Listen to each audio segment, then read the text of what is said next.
Olá, caro aluno do curso preparatório para o concurso de analista do MP de São Paulo. Meu nome é Rogério Sanches Cunha, sou promotor de justiça em São Paulo e fico responsável pela matéria Direito Penal nesse curso que começa.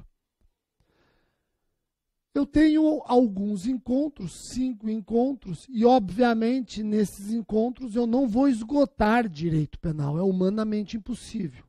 Então eu vou trabalhar com a seguinte fórmula: o máximo de conhecimento nesse curto espaço de tempo. E conhecimento dirigido direto ao ponto, analisando as provas anteriores e a tendência da banca, eu vou direto para os assuntos que certamente serão cobrados. O que eu falar em sala de aula certamente cairá na sua prova.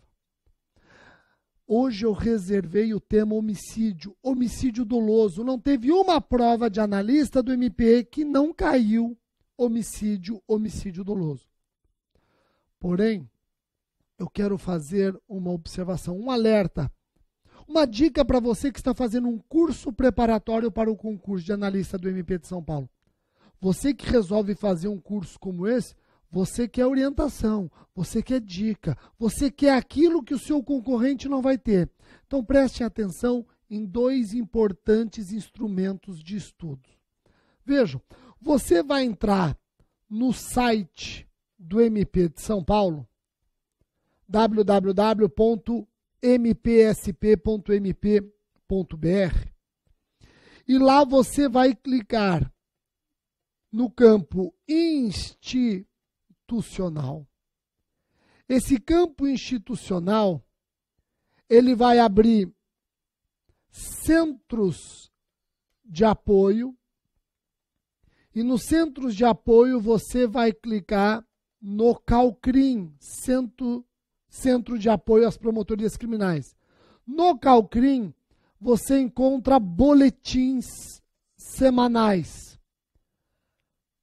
Desde maio de 2018, o CALCRIM, Centro de Apoio às Promotorias Criminais, publica boletins semanais. Esses boletins semanais têm estudos do CALCRIM, jurisprudência comentada pelo CALCRIM, jurisprudência de interesse do MP. Pessoal, eu tenho certeza que esses boletins que trazem estudos, casos que são encaminhados por colegas, tenho certeza que esses boletins serão úteis na sua preparação. Eu também quero que você, no site do MP, entrando no campo institucional, vá até procuradorias. Em procuradorias você vai para recursos extraordinários e no recurso extraordinários você clica em teses. Aqui você vai encontrar 460 teses do MP que são defendidas em recursos aos tribunais superiores. 460 teses do MP. Teses criminais. Algumas estão canceladas, então ao todo não são 460. Algumas estão canceladas, mas são mais de 400. Mais de 400 teses, com certeza. Vocês vão ver na aula de hoje, eu trabalhando essas teses. As teses, as mais importantes teses ligadas ao homicídio doloso, eu já vou adiantar na aula. Tá ok? Então, sem maiores delongas, homicídio. A topografia do homicídio, que está previsto no artigo 121, é a seguinte. No caput, eu tenho o homicídio doloso simples. No parágrafo 1º, o homicídio doloso privilegiado. No parágrafo 2º, o homicídio doloso qualificado. O parágrafo 3º traz o homicídio culposo.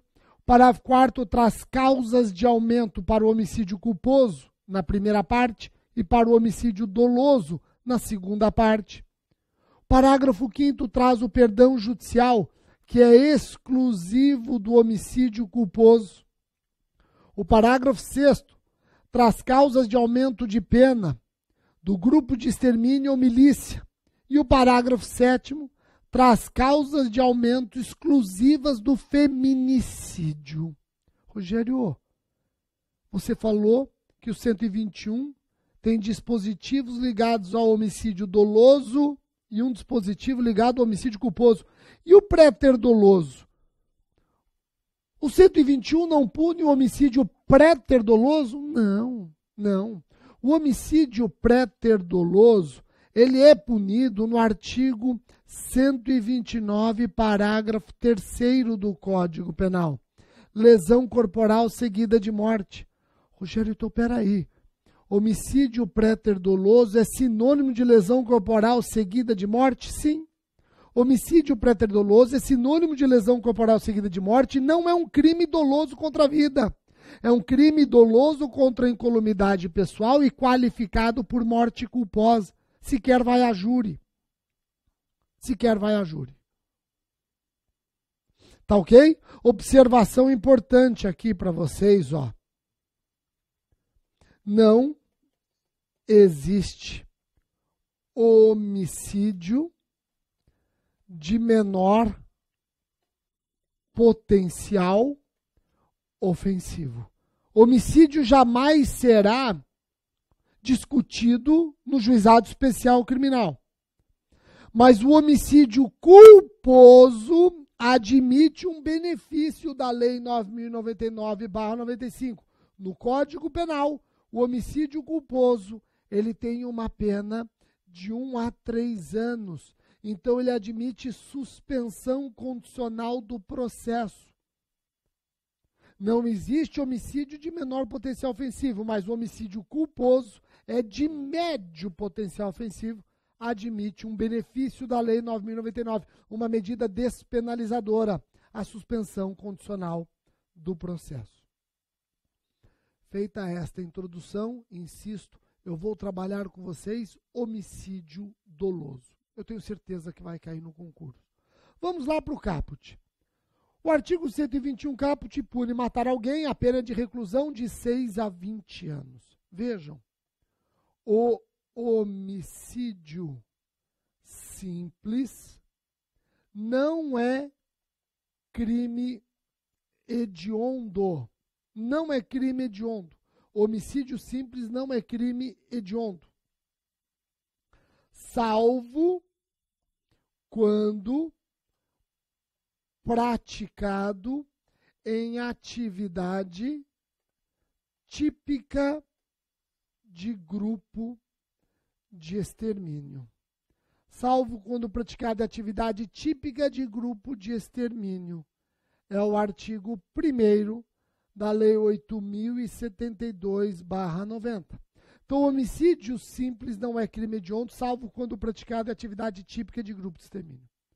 Vocês vão perceber que nas aulas eu vou trabalhar o direito penal parte especial. Mas durante a aula eu vou relembrando institutos de direito penal parte geral e legislação extravagante.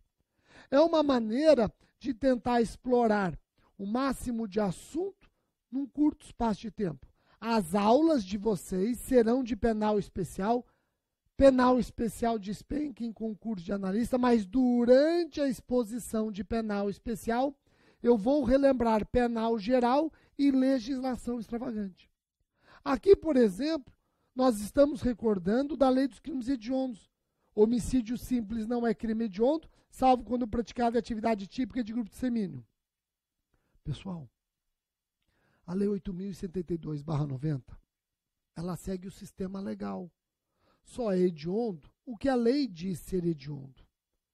Tá ok? A Lei 8.072/90 apresenta um rol taxativo de crimes hediondos. Segue o sistema legal. A Lei dos Crimes Hediondos diz que o homicídio simples não é crime hediondo, salvo quando praticado em atividade típica de grupo de extermínio. Não abrange milícia.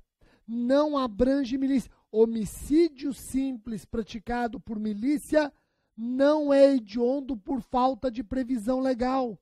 Homicídio simples praticado por milícia não é hediondo por falta de previsão legal. Somente homicídio simples praticado por grupo de extermínio é que é considerado hediondo. Tá ok?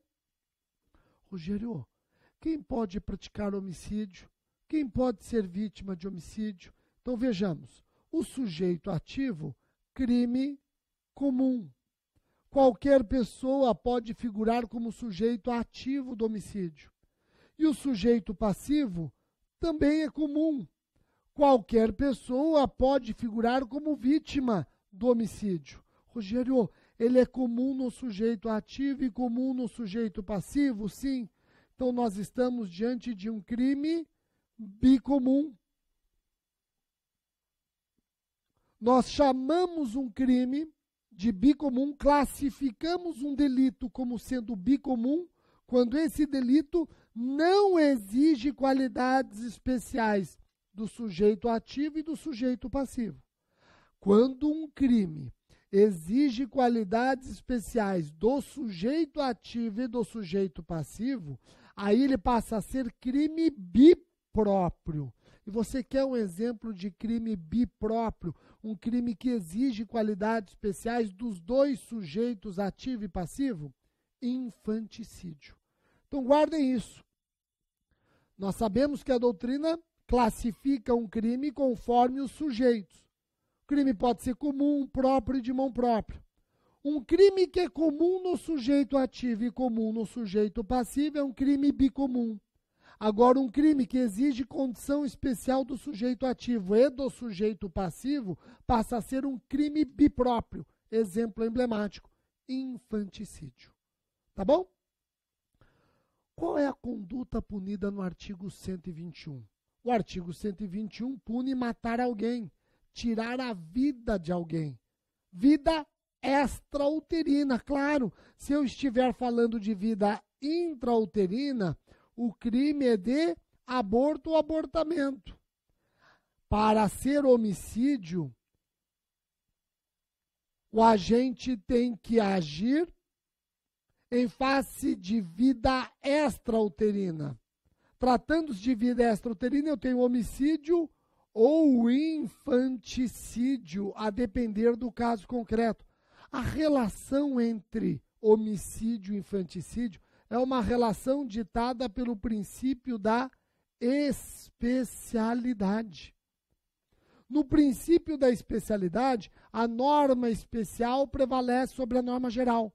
Se você comparar o 121 com o 123, o homicídio com o infanticídio, você vai perceber que o infanticídio tem todos os elementos do homicídio e mais alguns.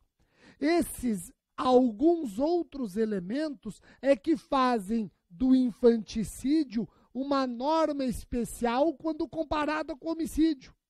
Esses outros elementos são chamados de especializantes. Repito, o infanticídio 123 tem todos os elementos do 121. Matar alguém. Você tem matar alguém no 121, você tem matar alguém no 123. É que no 123 você tem mais do que matar alguém. É a parturiente matando o nascente ou neonato durante o parto ou logo após, sob influência do estado puerperal. Esses outros elementos é que tornam o 123 especial quando comparado com o 121.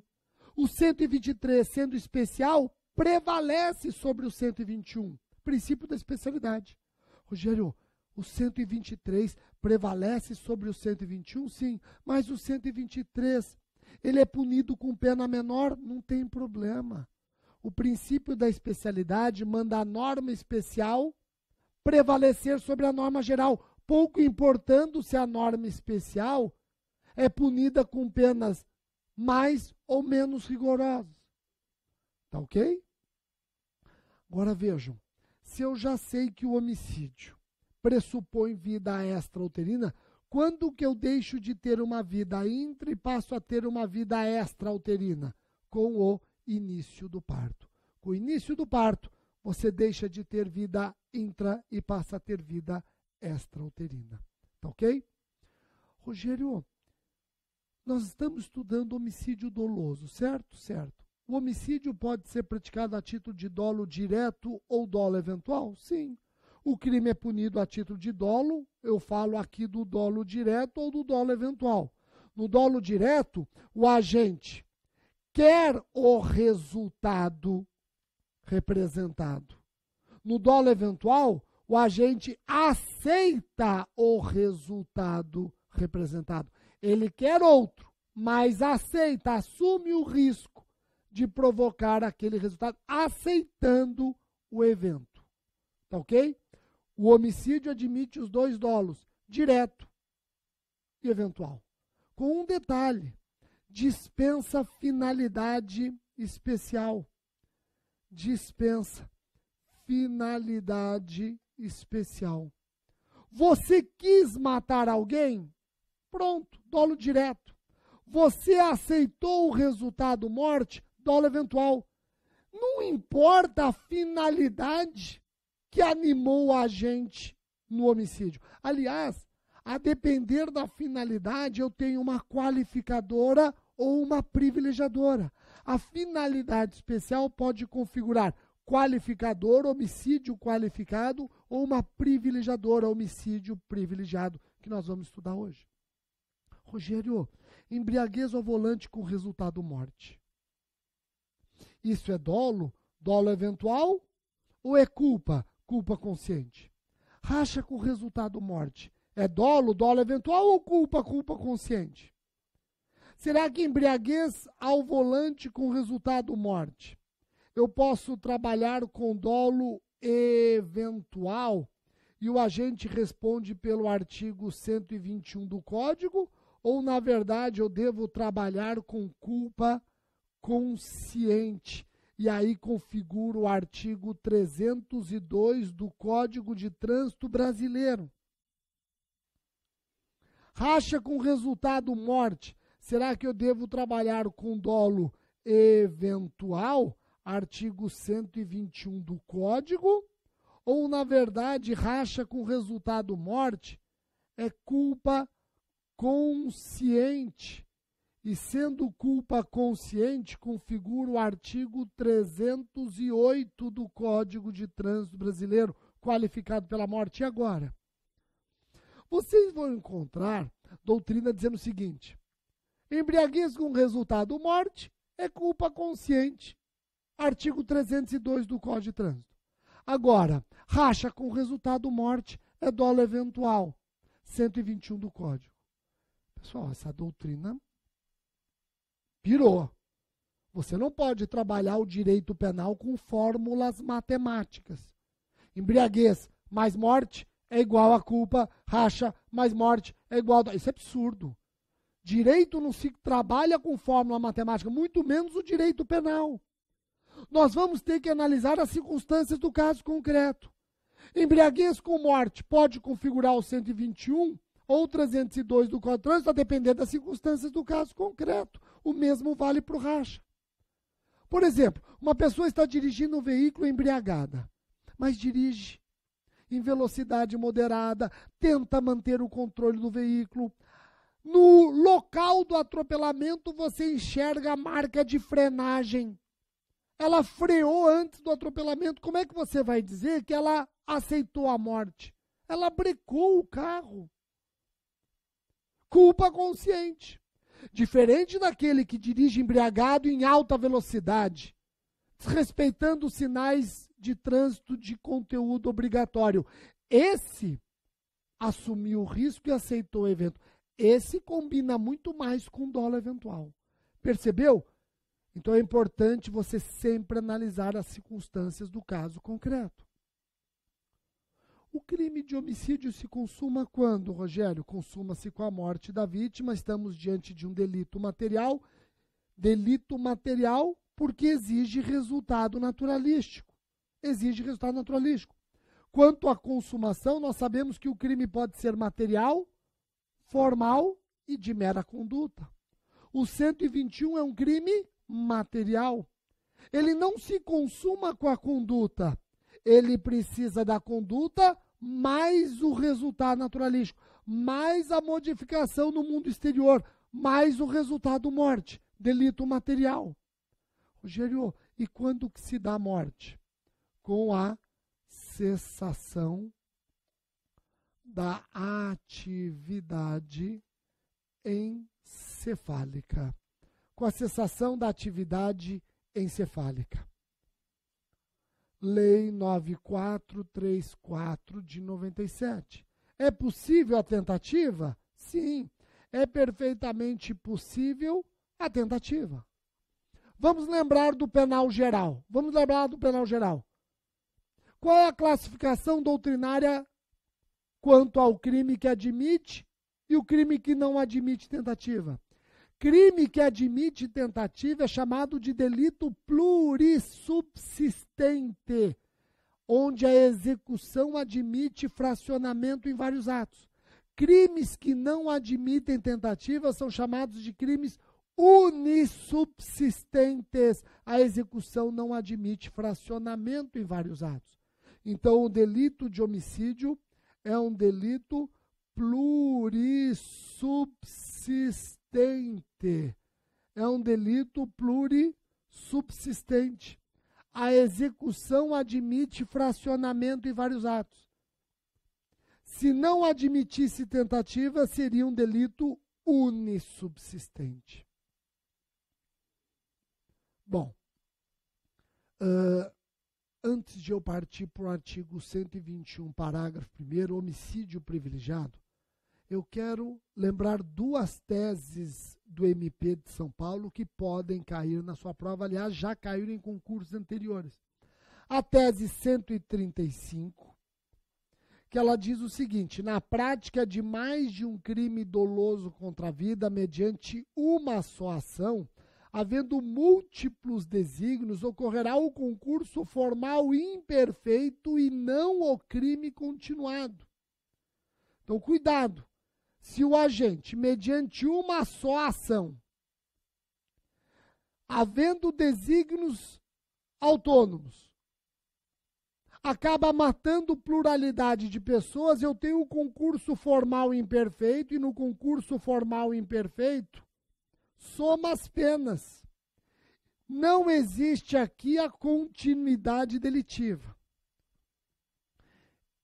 Eu vejo 3 pessoas atravessando a rua, eu quero matá-las. Eu acelero o meu carro e atropelo as 3. Mediante uma só ação, eu pratiquei 3 mortes. Uma só ação, 3 mortes. Eu tenho desígnio autônomo com relação a cada vítima. Eu tenho vontade de matar cada uma das vítimas. Uma só ação, 3 resultados mortes, eu vou responder por 3 homicídios dolosos em concurso formal imperfeito. O juiz vai somar as penas. Não se cogita aqui da continuidade delitiva. Tem mais uma tese que eu quero estudar com vocês antes de partir para o artigo 121, parágrafo 1º. É a tese 304. Vejam que o MP de São Paulo admite tentativa em dolo eventual. Nós sabemos que a doutrina diverge. Tem doutrina que diz que dolo eventual não admite tentativa. Cuidado, isso já caiu em concurso e o MP tem tese dizendo que dolo eventual é compatível com a tentativa. Eu não avisei vocês que eu ia dar aula de penal especial, mas relembrando temas de penal geral, vejam como isso é uma constante e aqui se repete. O MP de São Paulo entende que é perfeitamente possível tentativa em dolo eventual. A tese 304 não deixa qualquer dúvida. Tá bom? Vamos lá, pessoal. Eu dou por encerrado o artigo 121 caput. O seu examinador, ele gosta muito mais dos parágrafos do 121 e eles despertam mais interesse, sim. O 121, parágrafo 1º, traz o homicídio doloso privilegiado. Se o agente comete o crime impelido por motivo de relevante valor social ou moral ou sob domínio de violenta emoção, logo em seguida a injusta provocação da vítima, o juiz pode reduzir a pena de 1/6 a 1/3. Cuidado!